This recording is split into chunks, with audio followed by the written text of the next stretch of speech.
سأل ايش السالفة، عبيتوا الدنيا كاميرات. حول السيارة. اقول لك مو شغلك.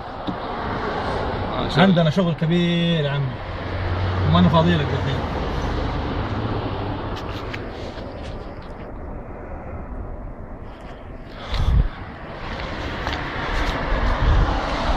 ما شاء الله الدنيا ملغمة والله.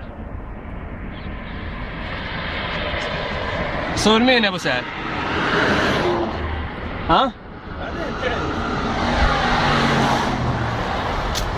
لا بالله من جد مين صور؟ وتجيب وجيه الناس تبينها مضبوط. بيرجمون السيارات. رجال اكثرهم مثل الثمين ما تدرون عنهم بس. لا ما عليك، في برنامج هنا يبين كل شيء، يطلع وجيههم مضبوط يعني.